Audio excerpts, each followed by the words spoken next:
Hey guys, so today we want to compare the Galaxy Mega 6.3 phone from Samsung, their new lineup of phones, or their new Samsung lineup. Yeah, that was my phone, that was my Note 2, that was my main phone. I probably got a mail from one of you guys. But today we'll be comparing it against the iPhone 5 with the latest iOS 7 Beta 2, which comes definitely with some new additions, but I assume that if you watch this video, you probably even haven't seen this sick phone, the Mega phone, which is extremely big here from Samsung. If you want to know what it is, it's like a mid-range smartphone, which is bigger than the Note 2. There are two Mega phones out. It's the Mega 5.8 inch, and it's also being called Mega 5.8, and then we do have this one, which is Mega 6.3, which is insanely big, insanely awesome. The only negative thing is that if you want to have the best, this one is only though a mid-range device, so it doesn't come with the best specs. The display is like a TFT display, so the viewing angles is not all that great compared to AMOLED. You only get around 8 gigabytes of storage. I'm not sure if they have a 16 gigabyte variant, but it's definitely not a 16 gigabyte variant or like 32 gigabyte variant or 16 gigabyte variant. Well, I'm pretty sure 8 gigabyte or 16 might be available, but I think most storage stores and stuff will only stack the 8 gigabyte variant, so you won't have that much memory. If you want to have a lot of games and you can't install games on the SD card, they've made it a little bit harder. So definitely games will also be becoming way bigger there in terms of its size. And definitely it's pretty interesting now with the new Galaxy Mega that it's getting a competitor, the new Xperia Z Ultra from Sony, which is a little bit bigger, 6.4 inch. But the good thing with that phone is that it's thinner. It's probably one of the thinnest devices ever out there right now. It has the best specs. It's a full high-end smartphone, thinner, quad-core, a better screen probably. And that's definitely nice that you do get the specs, but of course you will have to pay a little bit more for that awesome things.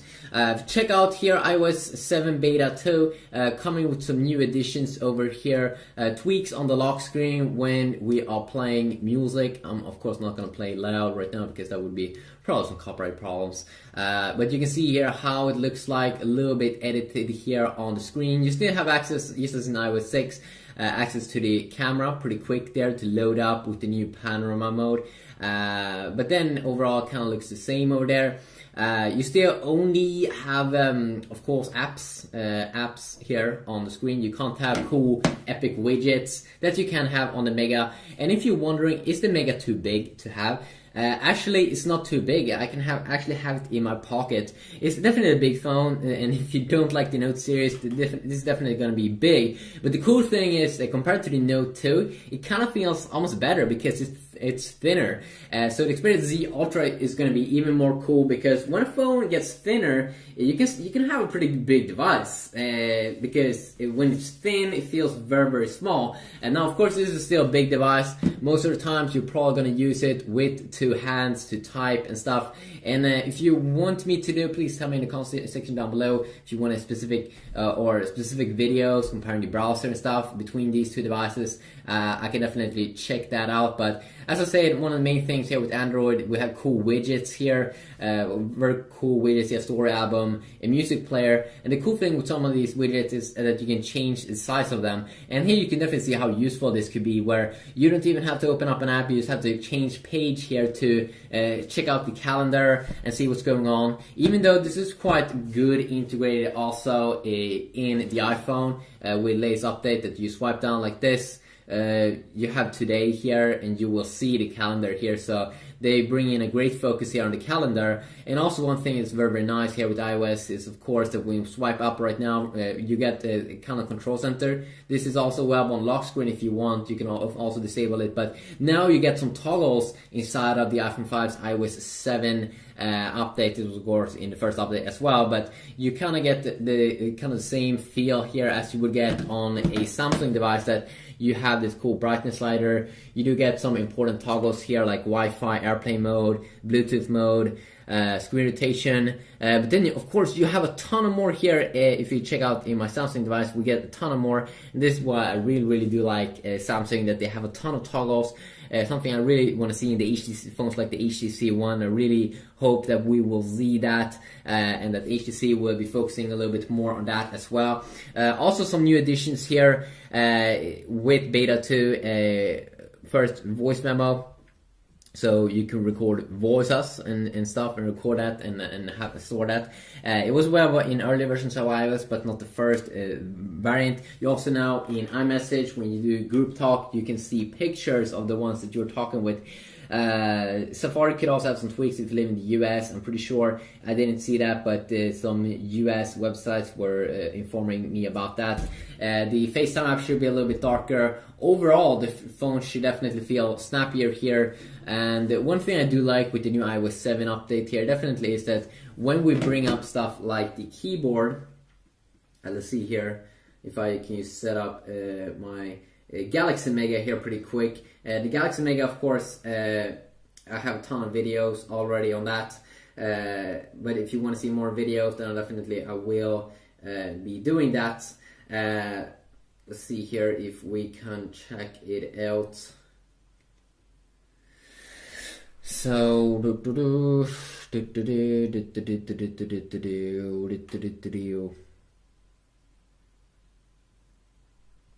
when we go into the settings area here, we go to my device, we go down, language and input, Samsung keyboard, setup input.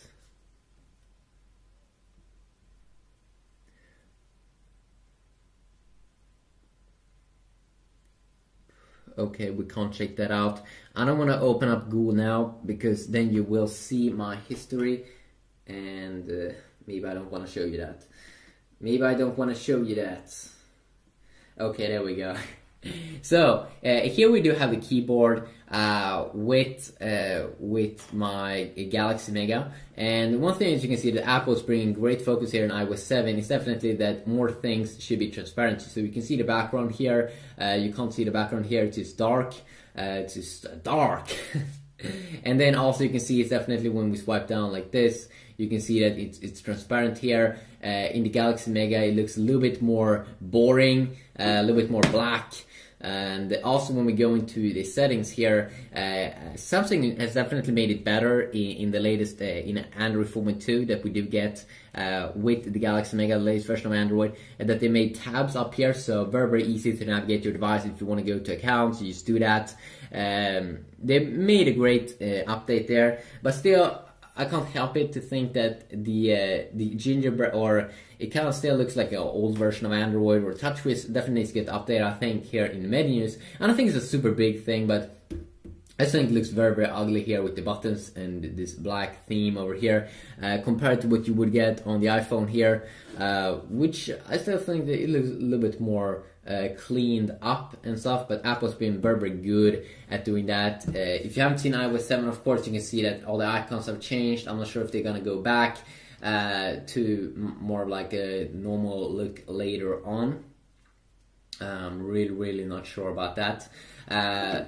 So we can also check out voice assistant, and I'm probably going to do separate browser videos because that's kind of interesting. So of course with the Galaxy Mega we do have things like S-Voice, which is Samsung's own voice assistant that they are doing to compete against Apple Siri. So let's first check out Apple Siri and the new male voice.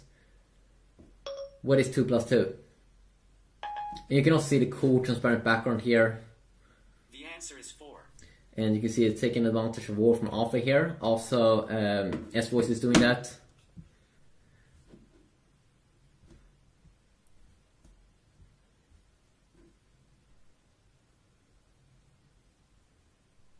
Skip. What is 2 plus 2?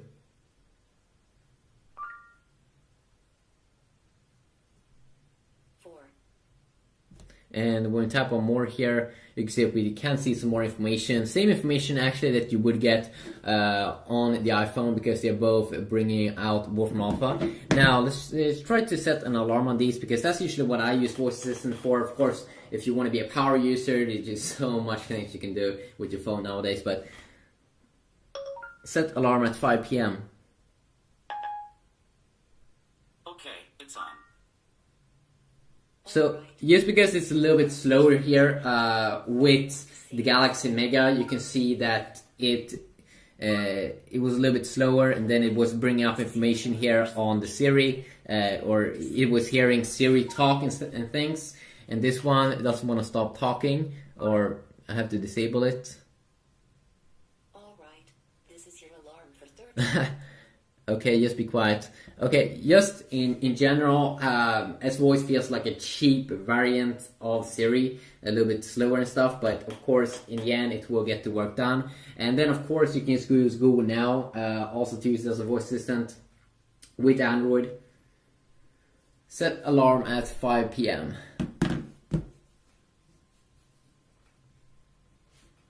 There you go, and we can quickly disable it. That alarm, which is very nice.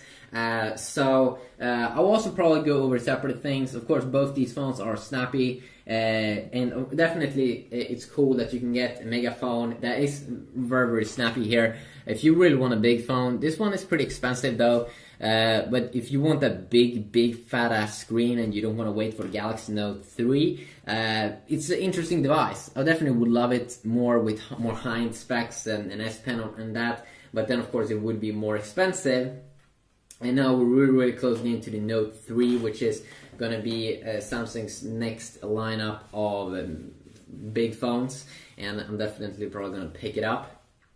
So in future, I'm probably going to do, if you want, separate videos where I will be comparing things like the browser, maybe do some benchmarking videos and stuff with the Galaxy Mega versus the iPhone. But you can tell me about that in the comment section down below, and I will see you if I read your comment. If I do, usually I try to see if I can find a very nice comment and then respond to that. But you can really see it here that the power with the Galaxy Mega really comes when you want to read a lot of text.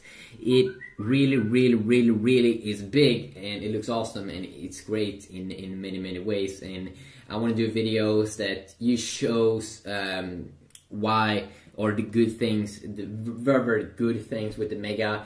I mean, especially in terms of gaming, I've made a lot of gameplays on it. I've been doing, just imagine watching movies and stuff. It's gonna be amazing on that device. And there's just so many things you can do with the huge displays. It kind of becomes like a thing that you can replace your computer with. While Apple, a little bit more here with the iPhone, is probably focusing on that the phone is going to be a phone, and then you have your computer, your iMac or something, where Samsung is a little bit more flexible. They are saying that if you want everything on your device and want to have a big display, sure, pick up this device. So, quick little video, hopefully you enjoy. And hopefully I'll see y'all in the next one. Yeah, peace.